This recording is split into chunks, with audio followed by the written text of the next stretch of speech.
problemas de salud que tienen algo en común, que necesitan a un vector biológico. Ya saben las diferencias, como que estamos viendo en esta semana para prácticas, ¿no es cierto? Puede haber vectores mecánicos, en parasitología también hablamos, un vector biológico que coincidentemente pertenece a un género, un mosquito que pertenece al género A. Bueno, esa es la coincidencia de los tres problemas. Si nos vamos primero con el dengue, por ejemplo, vamos a ver que este es un problema endémico, que significa que es parte de la patología regional, que periódicamente vamos a ver esto. En nuestro país, por ejemplo, donde es endémico, sobre todo en áreas tropicales. Con la parte tropical, todo el oriente, también los yungas, en el caso de La Paz, todas las áreas que consideremos tropicales son áreas endémicas del dengue. ¿Qué significa? Ya vamos cambiando de estación, ya empieza a llover, entonces el aumento de las lluvias que hace que se faciliten, se implementen mejores las condiciones para que el vector pueda desarrollar. ¿Ya?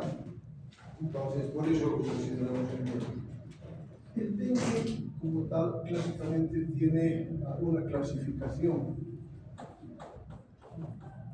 clínica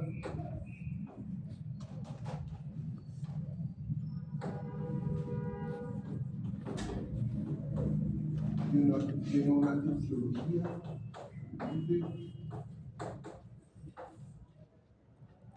Todos estos son causados por agentes virales, ¿no?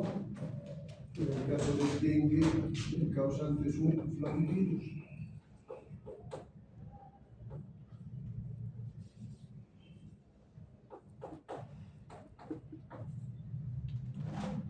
Este flavivirus tiene algunas similitudes, por ejemplo, si hacemos un paréntesis, con un problema que tal vez ya lo han visto en sus teóricos, que es la fiebre amarilla. Tiene algunas similitudes desde ya. Al ser un problema endémico de área propio de áreas tropicales, la significación clínica no es en su mayoría muy importante, salvo algunos casos. Por eso hablaba de la clasificación clínica primero. ¿De acuerdo? Digamos a eso, por ejemplo, la OMS, la OPS nos hablaban antes de cuatro etapas, 4 estadios, que nos complicaban. Entonces Juan simplificaba 3 y nos quedamos con, ¿no? Sería el dengue, por ejemplo, le llamaremos dengue clásico, donde básicamente no hay complicaciones. Luego está el dengue con signos de alarma. Y finalmente el dengue con el dengue hemorrágico, la forma grave.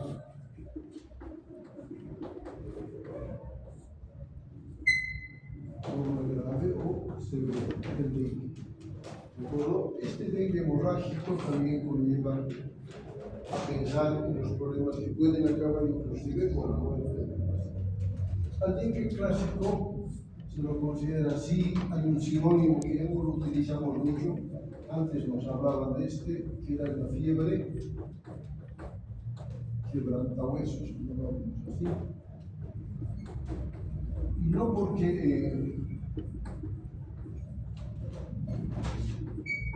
vayan a causar la ruptura de ningún hueso, sino la sensación, dice, cuando se cursa con el dengue están los dolores articulares, musculares, pueden ser tan severos que dan la impresión de que se estuvieran quebrando los huesos, pero no es no ocurre tal cosa. Es un sinónimo, les decía que todavía está en los textos. Les decía la transmisión a veces por este mosquito.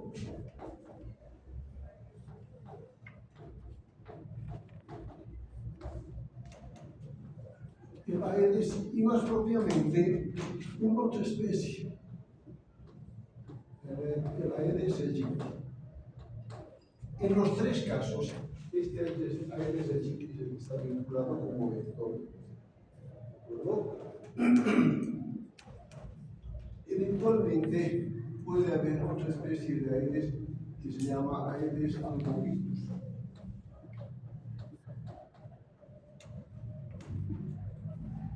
Decíamos endémico de áreas tropicales porque ahí es donde, además de la presencia de humedad, lluvias, habrá una temperatura adecuada como para que el mosquito desarrolle. Para la psicología también les hablan de esto. El mosquito obviamente es hematófago, se alimenta de sangre. Quiere sobre todo los mosquitos hembra. ¿Por qué? Porque el mosquito hembra necesita proteínas para producir sus cuerpos. ¿Dónde hay proteínas? En cambio, los machos habitualmente son más herbívoros o con insectos que se alimentan de flores, etc. La hembra, en cambio, es hematófaga, ¿no? Y este tiene un ciclo también en el que hay tres estadios principales del mosquito. Y eso tiene que ver luego con las formas de control. Empezará con huevo, sigue una larva, para algunos con 4 estaría la pupa, y finalmente el adulto. Y este con huevo y otra vez en el ciclo. ¿Dónde es en este ciclo? Sobre todo en agua. ¿Qué mejor si esta agua está acá? De ahí la importancia que la endemia aumenta cuando hay época de lluvia. Si se acuerdan, este es objeto de bromas, ¿no es cierto? En las redes, donde se desarrolla el mosquito, agua estancada, llantas viejas, etc. Todo lo que en esta época ya gobiernos municipales, quienes se ocupan del ministerio, encaran las campañas para eliminar estos reservorios, que pueden ser cualquier recipiente. Basta que haya un poco de agua, un mosquito que deja sus huevos y no requiere muchos días como para que se vuelva un mosquito adulto y así va proliferando. ¿Cómo adquieren esto? Es un mosquito que no está infectado, lo va a adquirir estos pacientes. Alguien que está con el dengue clásico, donde las manifestaciones clínicas no son importantes, como vamos a ver luego, y por eso es que la mayoría siguen sus actividades habituales, por lo tanto se expone al mosquito y replica el ciclo de salud. Les decía, desarrollando ya esta parte clínica, entonces en un dengue clásico vamos a ver manifestaciones inespecíficas. ¿Cuáles son estas? Fíjate, obviamente, ¿cierto? Muy elevada, veremos el origen de su denominativo común, artralgias, mialgias, el malestar, que por sí solos no van a diferenciarnos, por ejemplo, de un otro proceso infeccioso, un respiro. A esto que le sumamos manifestaciones hematológicas.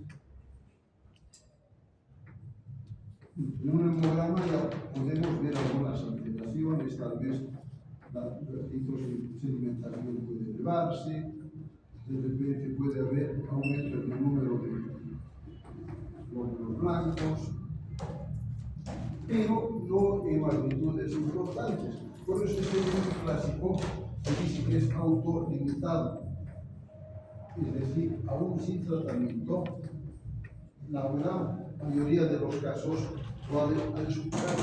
¿De acuerdo? Clasificado, cruza con el dengue, unos 2 o 3 días del malestar, y esto pasó. ¿De acuerdo? Cuando les pasa a la siguiente etapa, lo que les decía, este dengue con signos de alarma.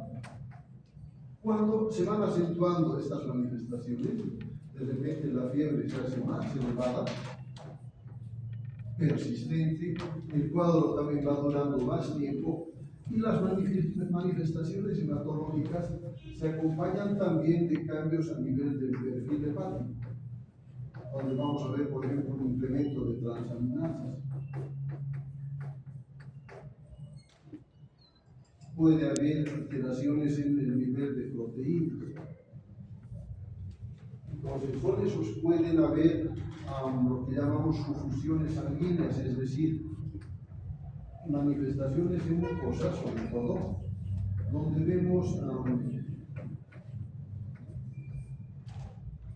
sangrados pero pequeños, microscópicos. Ya son esos signos de alarma para pensar que esto puede cursar otro cuadro. Llegar al dengue grave, donde estos cuadros, este cuadro, las manifestaciones hematológicas, ya no tanto las clínicas. En un hemograma vamos a ver una depresión de proteínas grande, un incremento importante en el número de leucocitos, puede haber anemia que es importante, y lo que les decía, en otros sistemas como el hígado, habrán ya manifestaciones clínicas, aumento del tamaño. En el laboratorio veremos un incremento mucho mayor de esas transaminasas que les decía, una alteración, también hay una depresión de proteínas importante, porque más adelante va a ir a afectar que otros procesos donde intervienen esto, por ejemplo, se va a alterar de manera significativa la coagulación. Por lo tanto, las manifestaciones del sangrado se harán más importantes, puede haber sangrado espontáneo de encías, de algunas mucosas, y el cuadro se va agravando, ¿no? Aumenta el sangrado. Ese es el dengue hemorrágico, el que tiene una tasa importante de mortalidad, que es el que motiva, por ejemplo, que se tomen medidas.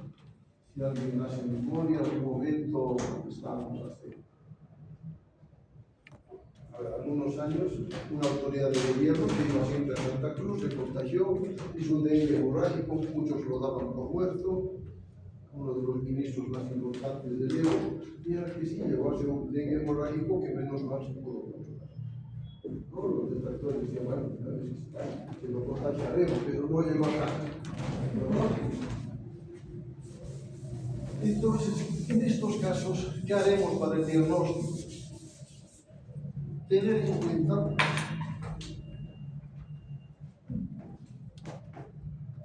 primero la parte clínica, estamos viendo, ¿no es cierto? Luego la parte epidemiológica, que es bien importante. Clínicamente les decía, para una forma clásica no hay diferencia con otros procesos. Pero si a eso le sumamos el antecedente epidemiológico, no necesitan ir allá. Hoy estamos aquí, mañana estamos allá, pasado mañana de vuelta, justo no se aplicar. Entonces, ese antecedente será importante, el contacto con ADN, el contacto con el productor, ¿cierto? Y luego nos vamos al diagnóstico de laboratorio. En el laboratorio habrá los exámenes que llamamos de gabinete, los generales, ¿no? Un hemograma que nos puede mostrar, dependiendo del estadio, los problemas que pudieran presentarse. Y por otro lado, un diagnóstico específico, el diagnóstico microbiológico. Para establecer la presencia del agente del flavivirus, podemos recurrir a la serología, pero mucho mejor si recurrimos a las pruebas moleculares. En la serología, sobre todo, podemos hacer la inmunofluorescencia, con las pruebas enzimáticas, las pruebas de ELISA, que son las que nos mostrarían una mayor probabilidad, mayor sensibilidad y especificidad. En cambio, estas pruebas moleculares, como la PCR, ya van a ser pruebas de diagnóstico definitivo, de diagnóstico específico. con la serología que establecemos la presencia de huellas de la infección. Cuando la picadura se ha desarrollado el dengue, por lo tanto se van a formar anticuerpos que los podemos detectar con alguna de estas pruebas. En cambio, con las pruebas moleculares, con la PCR, pues podemos establecer la presencia, por eso hablamos de un diagnóstico de virus. A partir de que hemos pasado porque esta PCR que antes era bien limitada, pues porque no estaba a disposición de muchos, requiere algo de entrenamiento. El fundamento es el mismo, en todos los casos puede cambiar el resultado respecto a la gente.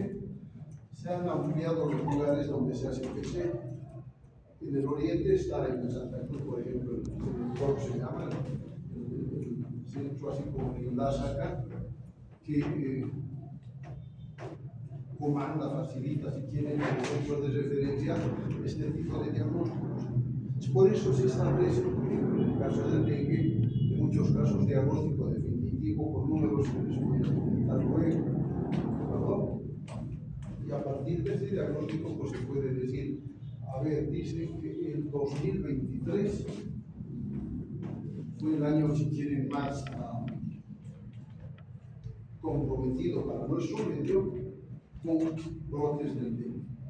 Llamamos brotes a los que seguramente ya van a ver en la prensa, ya nos van comentando en la radio, en la televisión, ya aumentan el número de casos de dengue. En el 2023 en Santa Cruz hubieron más de 200.000 casos reportados.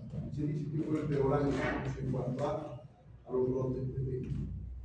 Y de todos estos, más o menos el 20%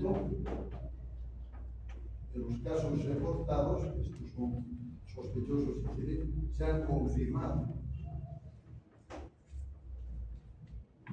Y de estos, un porcentaje menor de estos 200.000, tengo que contar el número de este año, ha publicado un colega, más o menos 90 personas habían fallecido.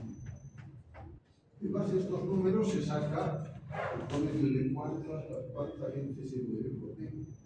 A nivel mundial, el año pasado, el 2024, ha sido, si quieren, el más nefasto, porque se dice que han habido a nivel mundial más o menos 15 millones de casos. Y de esos 15 millones, más o menos ha habido como unos 150.000 fallecidos por dengue. Eso no me saca cuánto equivale. 1%. Epidemiológica, en números absolutos no parece mucho, pero epidemiológicamente un 1%. Si fuéramos a los 200.000 del año pasado, el año pasado para nosotros no parece un porcentaje tan grande, ¿cierto? Es un poco menos, el 1% sería el 0,45%. Pero a nivel mundial tenemos ese 1% más o menos de mortalidad. ¿Por qué? Porque las condiciones en otros lugares habían sido mucho peores que las nuestras. El acceso a servicios de salud también había sido diferente. ¿Por qué? Porque a partir de establecer la presencia del dengue, un dengue clásico puede tener un tratamiento hasta domiciliario, porque no se debe complicar. Un dengue con signos de alarma ya requiere un servicio de salud. Está accesible, por lo menos para nosotros, así sea con deficiencias, hay el servicio de salud, tenemos acceso. No pasa lo mismo a nivel mundial, sobre todo en los países de África, o las zonas deprimidas de Asia, donde no hay eso, y por eso el porcentaje de mortalidad es mayor. Y un dengue severo o hemorrágico, obviamente, se trata de un servicio de salud, requiere hospitalización, de acuerdo a la evolución, pues cambia el manejo, llega a hacerse incluso en algunos de estos casos en terapia intensiva. Pero la diferencia es ese, el acceso a servicios como para mejorar el pronóstico de cada caso. Y también saber identificar los signos de alarma. Es decir, ya, y cuando ustedes les toque ejercer, cuando esté ya en la práctica, llegamos a conocer cuando uno trabaja en áreas tropicales, por ejemplo, no solo hay dengue, como un ejemplo está la malaria, y estando en provincia uno ve venir alguien de lejos, pues ya nos habituamos a esto, porque se tiene malaria, rápido a buscar el laboratorio, aquí está un poco más en la puerta y chao, vaya, los pases.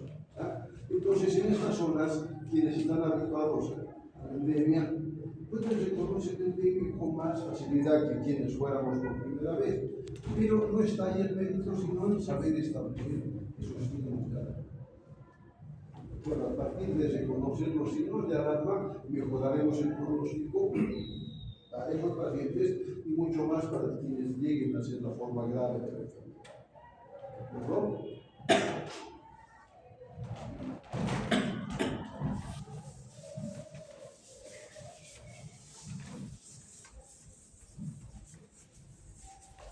¿Qué hacemos como tratamiento? Dependiendo del estadio, ya les decía, al ser un proceso viral, el tratamiento, lastimosamente en el caso del virus, no es específico. Hoy pueden replicar, pero hay antivirales, sí. Pero los antivirales eventualmente se resultan formas graves.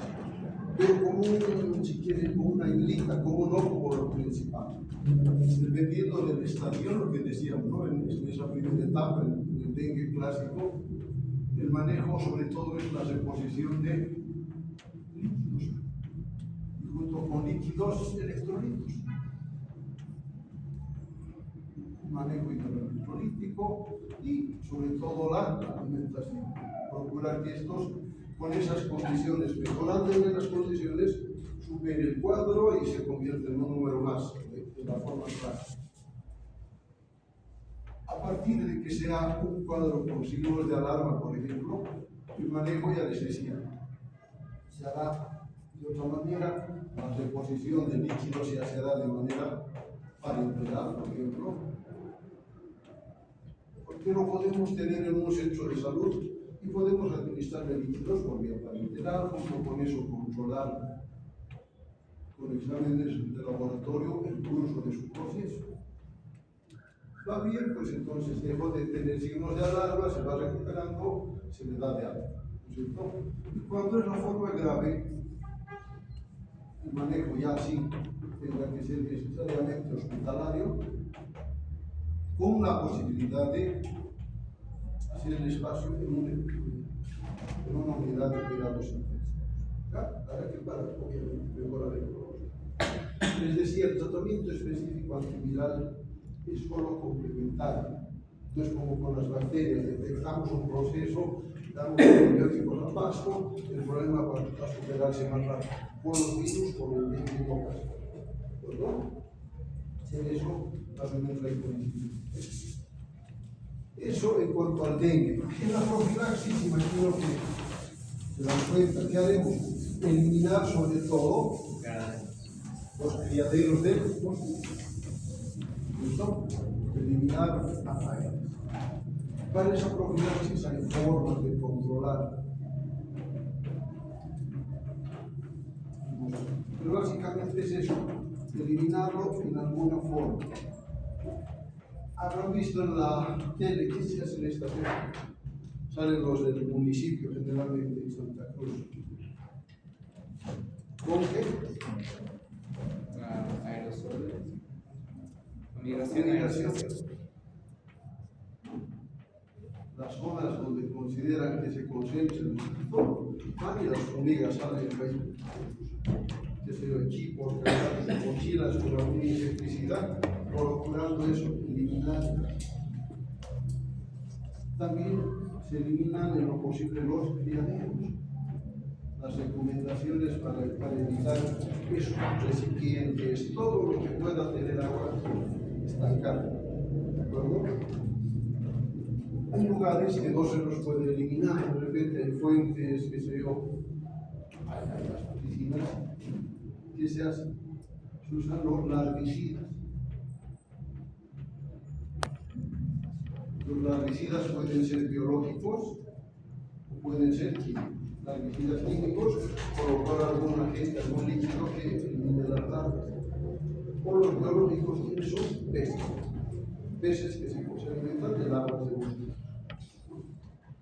De esa manera, el eliminar al vector, pues va a servirnos mucho para controlar el problema. Y obviamente, el mejorar las condiciones, ¿no? Mucha gente de repente no cuenta más que con la disponibilidad de agua potable en sus contenedores, sus tanques, etc. El mejorar las condiciones de la conservación del agua también mejorará y permitirá tener mejor. ¿De acuerdo? Eso en cuanto a del Zika, que podemos decir, es un problema que no tiene mucho tiempo, igual que el chikungunya, que se lo ha encontrado.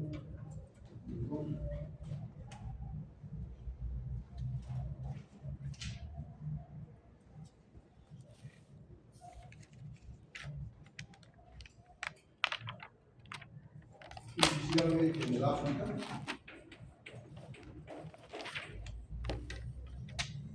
hace unas cuantas décadas, no tiene mucho, más o menos como los 80, y luego se ha ido viendo que se ha ido difundiendo de a poco de la África las cosas en su.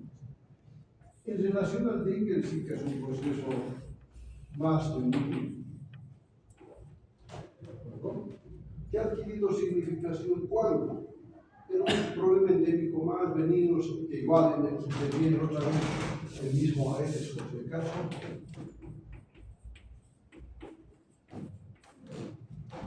Que adquiere significación cuando alguien lo vincula con procesos en recién nacidos o en el embarazo. ¿Como causante de qué? De microcefalia. Pues ahí se paran las orejas, se lo procura vincular, y hasta ahora, si bien hay una asociación, no hay una relación directa. Si todas las que hagan Zika y están embarazadas van a tener hijos con defectos, no, pero hay un vínculo que todavía está en el. ¿Ya? Las manifestaciones clínicas se parecen a un dengue clásico.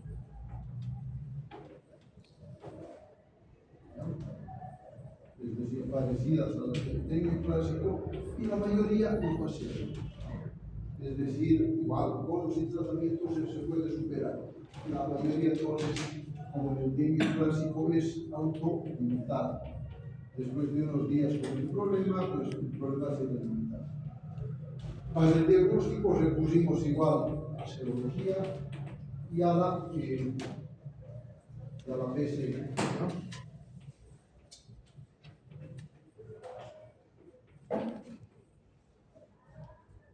El tratamiento incluye medidas solamente de sostén, medidas para mantener al paciente en buenas condiciones, esperando que ese organismo, pues, lo antes posible supere.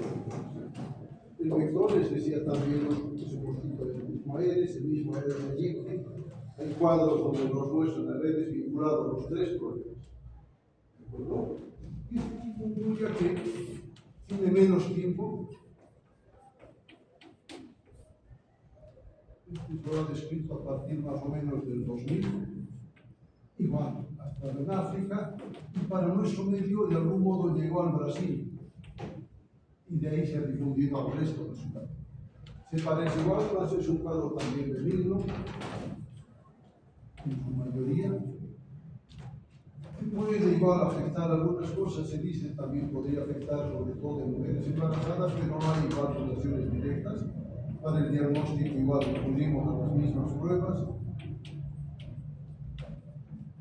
En el caso del Zika no hay vacuna por si acaso, ni en el caso del dengue se está desarrollando, no hay. Pero en este caso del chikungunya sí, ¿ya? Como parte de las medidas de control, el tratamiento igual no es más sintomático. Hecho la profilaxis, además de las medidas para el control del vector, aquí sí se habla de una vacuna que está en desarrollo, algunos países ya la están adoptando, se llama la Lipstick. que es útil sobre todo en personal vulnerable. Ahí pueden entrar las embarazadas, edades extremas de la vida, niños, adultos mayores. Es la que tiene más o menos resultados prometedores en relación al resto, ¿no? De las cuales parece que todavía no hay vacuna ni para el Zika, pero sí para el chikungunya. Bueno, eso para el diagnóstico igual recurrimos a serología, pruebas moleculares.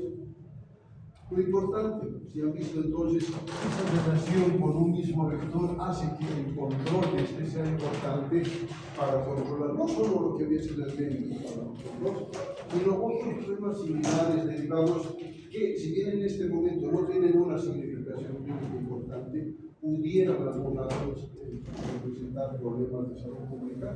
Por lo tanto, mejor si es que procuramos bajar las tasas de incidencia, procuramos bajar el número de casos.